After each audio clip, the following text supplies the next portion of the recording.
السلام عليكم ورحمة الله وبركاته. الحمد لله وكفى وسلام على عباده الذين اصطفى.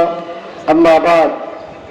হেফাজতে ইসলাম বাংলাদেশের ঢাকা মহানগরীর 10 নং যাত্রাবাড়ি জোন কর্তৃক আয়োজিত আগামী 3রা মে ঢাকার সরওয়ার্দী উদ্যানে মহাসমাবেশ সফল করার লক্ষ্যে আজকের এই গণজমায়েতের সংগ্রামী সভাপতি, যাত্রাবাড়ি জোনের সংগ্রামী সভাপতি মাওলানা মুফতি আজহারুল ইসলাম, সংগ্রামী প্রধান অতিথি ঢাকা মহানগরের সংগ্রামী সভাপতি হেফাজতে ইসলাম বাংলাদেশের কেন্দ্রীয় সিনিয়র যুগ্ম মহাসচিব, কারা নির্যাতিত মজলুম আলেমে দ্বীন খতিবে বাঙ্গাল হযরত মাওলানা জুনায়েদ আল হাবিব দামাত বরকাতুহু সহ কেন্দ্রীয় নেতৃবৃন্দ, সমবেত তৌহিদি জনতা, আপনারা লক্ষ্য করেছেন এই অন্তর্বর্তীকালীন সরকারের প্রধান উপদেষ্টাকে নারী কমিশন যে প্রস্তাবনা পেশ করেছেন, এটার মধ্যে অসংখ্য অগণিত কোরআন বিরোধী, কোরআনের সাথে সাংঘর্ষিক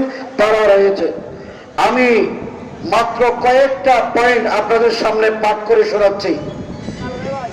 এই প্রতিবেদনে এক জায়গায় উল্লেখ করা হয়েছে, নারীদের সম্পত্তির সমান উত্তরাধিকার নিশ্চিত করতে মুসলিম ও হিন্দু উত্তরাধিকার আইন সংশোধন করতে হবে।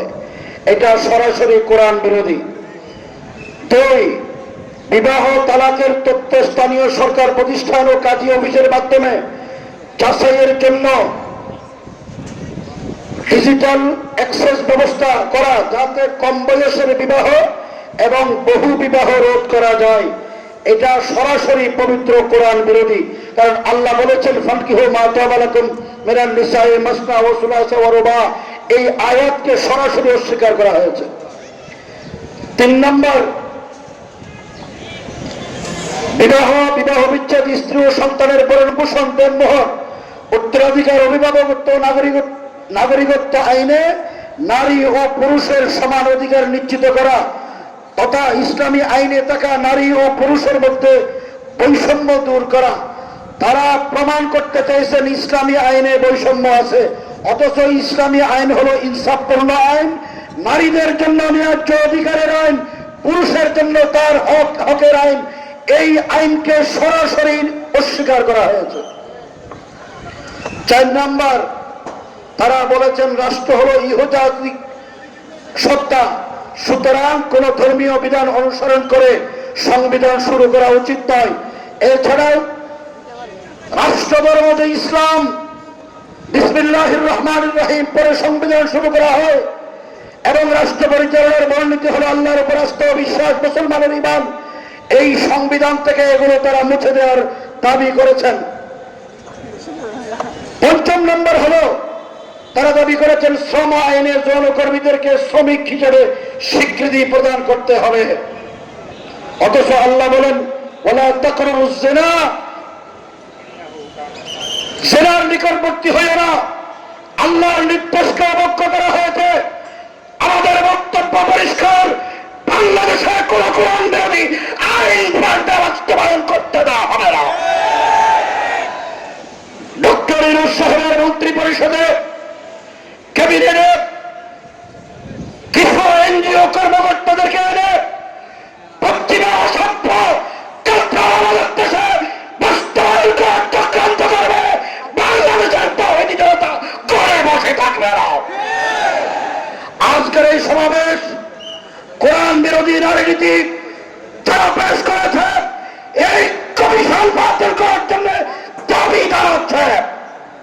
আগামী 3রা মে এই কমিশন কোরআন বিরোধী আইন বাতিলের জন্য এবং হেফাজতের যারা শাপলা চত্বরে গণহত্যা চালিয়েছে, এই গণহত্যাকারীদের বিচারের জন্য গাজার ফিলিস্তিনের মুসলমানদের উপরে যেইভাবে ইসরায়েলি বর্বরতামূলক অত্যাচার আর জুলুম চলছে, তা বন্ধ করার জন্য, পার্শ্ববর্তী ভারতীয় আগ্রাসন মোকাবেলা করার জন্য 3রা মে সরওয়ার্দী উদ্যানে মহাসমাবেশ ডাকা হয়েছে। আমি আপনাদেরকে জিজ্ঞেস করতে চাই, এই দেশের আলেম ওলামারা হলো কোরআনের মুহাফেজ। কোরআনের আইনকে লঙ্ঘন করে আইন করা হবে আর কোরআনের সৈনিক শ্রমিকরা ঘরে বসে থাকবে, সেটা কি কোনোদিন সম্ভব? যদি সম্ভব না হয়, কোরআনের হেফাজতের জন্য দেশের মাদ্রাসা, কোরআনের হেফাজতের জন্য নবীর ওয়ারিসরা, যদি আল্লাহ কোরআনের একটা আয়াত অস্বীকার করা হয়, আমরা কোনোদিন মুমিনের কামেল হিসেবে আল্লাহর সামনে হাজির হতে পারবো না। সুতরাং আমাদের দায়ী থেকে আল্লাহ ইন্নাল্লাহ জবাবদিহি থেকে বাঁচার জন্য আগামী 3রা মে হেফাজত যে মহাসমাবেশে ডাক দিয়েছে, এই মহাসমাবেশ সফল করার জন্য জান মাল কোরবান করে সর্বাধিক দেওয়ার জন্য কারা কারা প্রস্তুত?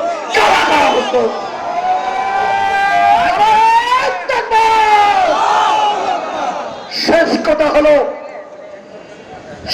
কথা হলো বাংলাদেশে খুনি হাসিনা ক্ষমতায় থাকার সময়ে যেই পরিমাণ গণহত্যা চালিয়েছে, এই গণহত্যা, এই শহীদদের রক্ত বাংলাদেশের নতুন বিপ্লবের সূচনা করেছে। এই গণহত্যাকারীদের বিচার আপনারা চান কিনা? যদি গণহত্যাকারীদের বিচার চান, আমাদের বক্তব্য স্পষ্ট, বাংলাদেশে খুনি হাসিনার বিচার না হওয়ার আগে কোনোই পাঠক হতে না হবে।